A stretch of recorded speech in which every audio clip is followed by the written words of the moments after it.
What's good? What's good, everybody? Welcome back to another episode of The Urban Platform Speaks. Make sure to like and subscribe as you come in and check out the content. And I'm gonna speak on the LeBron James, Stephen A. Smith situation, right? And recently, like I think Saturday or Sunday, I did a podcast with my co-host, and we was talking about the situation. And they thought that they understood, right, that LeBron James, why he approached Stephen A. Smith, they just basically said that they didn't think that it was the right time, for him to do that. But I just basically I disagreed with him. I thought that LeBron James should not have approached Stephen A. Smith, and I thought that it just made him. I told them at the time, it's just number one, it made him look weak. And so now it's coming out that a lot of people are saying, well, you had this energy for Stephen A. Smith, but why you didn't have this energy for Skip Bayless. Skip Bayless has been saying things negative and horrible things about you for years, but you never approach Skip Bayless. And to me, that may be true. That's probably true. He never approached Skip Bayless. But to me, it don't matter if it's Skip Bayless or if it's Stephen A. Smith. Like the minute you approach somebody and you let them know that that you was affected by what they say, then they won. Stephen A. Smith won. Not only did he win by making you look weak, and he made you look weak, but I think he exposed you as weak to other people who are now going to be, to try to affect you and and get at you too. So it's just not a winning. You don't want to present yourself uh publicly as somebody who has poor judgment, number one, and you don't want to look weak because life is competitive, right? And so on and off the court, as a businessman, like people are going to test LeBron James, they're going to test his resolve. And so if they test his result and they see that he have chinks in his armor, like his son, you can't say nothing about his son. That's his chink in his armor, and he let people know that that's how they can get used to him or they can get next to him. It's just not a good look. He just looks weak when he did that. So to me, it don't matter if it's Stephen A. Smith, if it's what's the guy name, Skip Bayless, and I'm wondering, like, who is who is like LeBron James' advisor, right? Who do LeBron James trust, or who can he like consult with, or somebody that'll tell him like, the way like, if it he may not have consulted with anybody, but even if he had somebody from day one who they would be like, look, man, this not the way you want to move, you know, um, he would not have done that. If he surround himself with yes men and people that agree with everything, and um that's how you get, that's just how you get tripped up, and that's how you get exposed. And it's apparent that LeBron James has what is he just has poor judgment, right? I can't see the benefit of LeBron James approaching Stephen A. Smith at a basketball game. um you don't look like the big man when you do that. you know you look like, I can never see like, and the only reason why I always continue to compare LeBron James to Michael Jordan, because he want to be the GOAT. And in order to be the GOAT, you got to move in a certain way. Magic Johnson, Larry Bird, like people said stuff about them guys that was that they didn't like. So they said some cruel things about Larry Bird, Magic Johnson, Kobe Bryant, but you can't respond to any of that stuff. And I remember Venus and Serena Williams, like they, the media used to drag them, but their father always told them never, don't respond to that nonsense. It's just noise. Do not respond to it. And that advice right there just served them well. Both Venus and Serena, because if you are in the public eye, people they're gonna find something to pick at you about. They're gonna find something to try to, and try to get under your skin. And people have been trying to get under Venus and Serena's skin for years.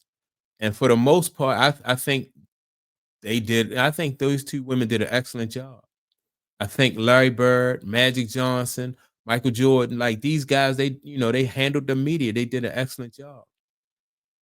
But LeBron James, I don't know who is around him, who is his advisor. He probably couldn't have somebody like me around him, you know, um, because I would have just told. I'd be like, man, you look like a goofy man when you respond to every little thing that these people say. The way he is moving, he put himself in a position where as though now so many people are coming out against LeBron and saying, just wanting to drag him, like he's giving them ammunition, like teammates now feel like they feel good, or they feel safe, or they feel justified in coming out and just saying like how poor of a teammate or how poor of a leader LeBron James was. Because and this all comes back to LeBron. If LeBron, like and I've said before, Mike had teammates who don't like him. Kobe had teammates who don't like him. Larry Bird, believe it or not, had teammates who didn't like him. I don't know about Magic Johnson. It seemed like everybody liked Magic Johnson, right?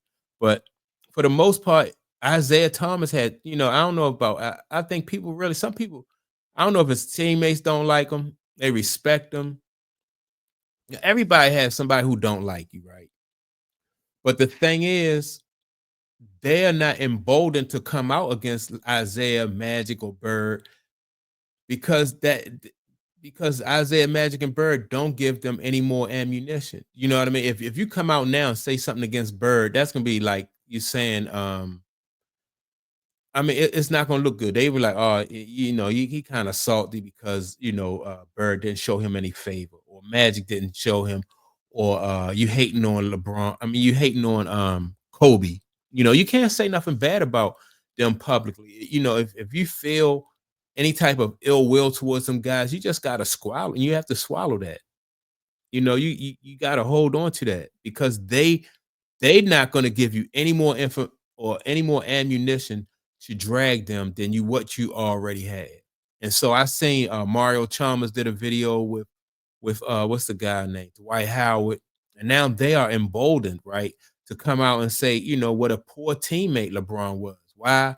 Because LeBron James is doing all of this stuff in public to make himself um put himself in a bad light. So all of this stuff, it just snowballs.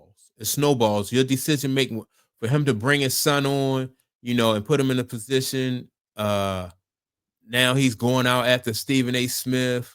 You know, it's all of that stuff just snowball, and it probably seems to him like the world is against him, but it's your fault. You put yourself in a position. If you're on the goat, if you are the goat, certain things are above you, certain things that you don't need to respond to.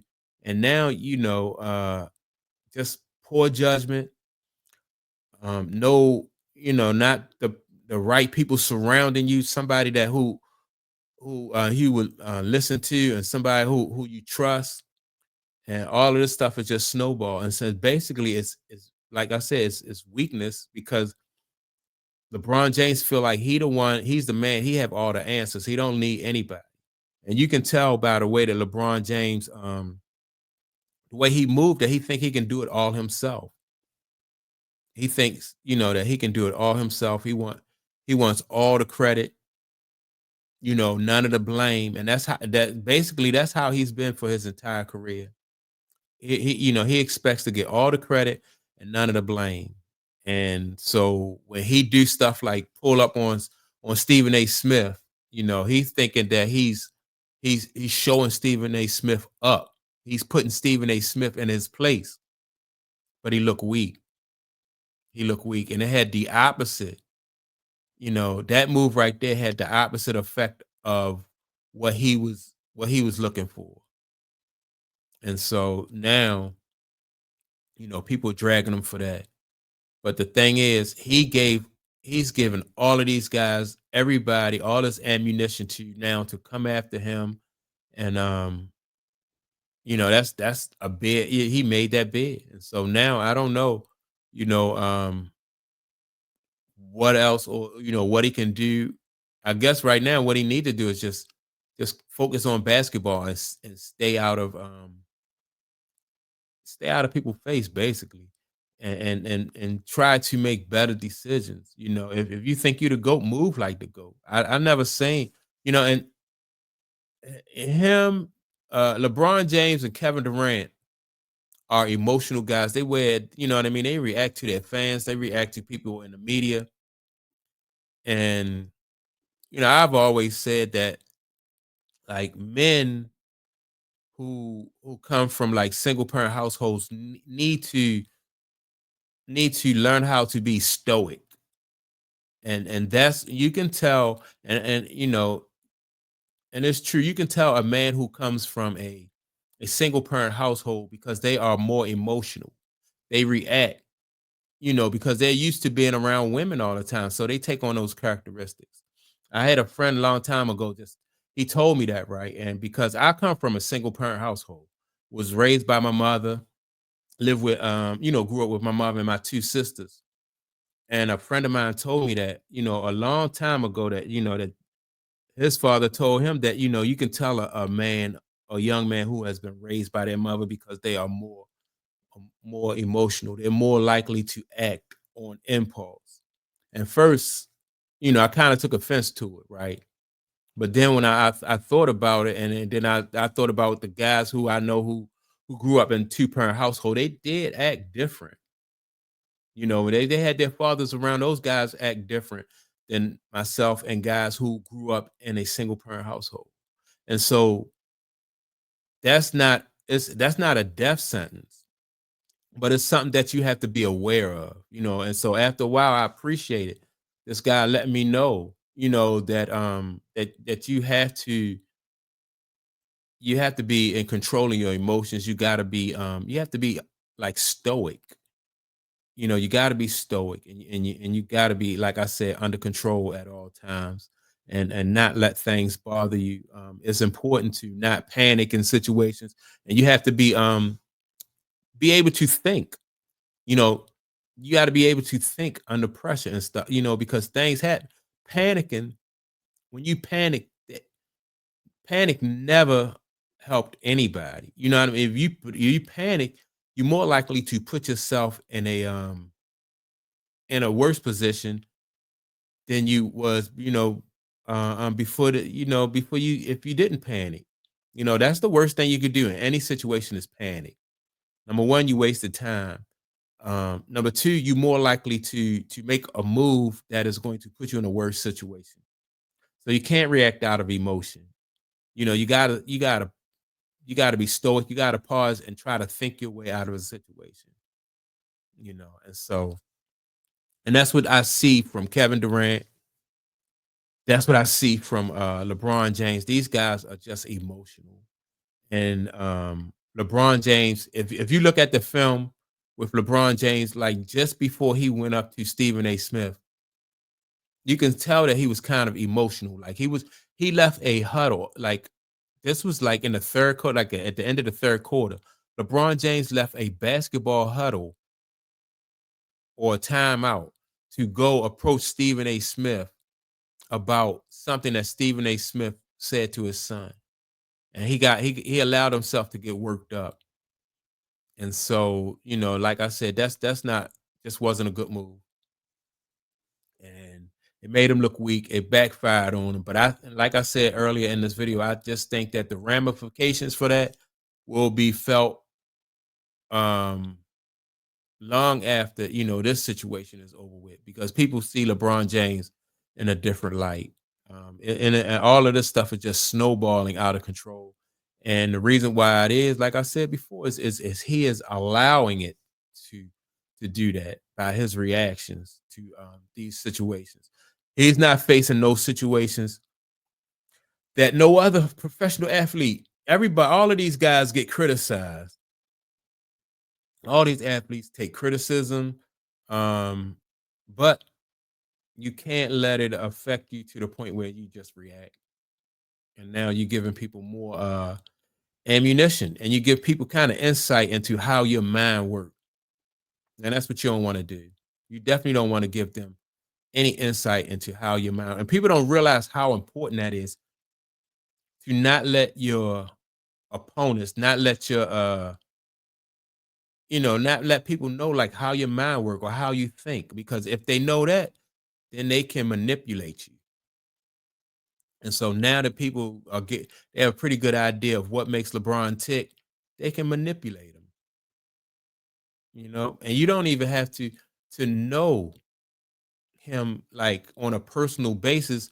You know from afar that like certain things that you say about him or his kids, you can manipulate them, and so you'd be surprised at what kind of advantage that gives people over somebody like LeBron. Like if you're doing business with him, if you know how to manipulate him, that puts LeBron James at a terrible disadvantage. And the thing about it, if you can manipulate LeBron, control his emotions, it don't matter that he have like Rich Paul and all these other people around him, because they yes men anyway. So he can be manipulated. And he showed how uh mentally he's not tough. And so like I said, it don't matter that he got Rich Paul and all these other people working for him, because they just yes men anyway. And so that's my take on it. Make sure to like and subscribe. With that being said, also don't forget to leave a comment, and I will check you all out in the next video. Peace.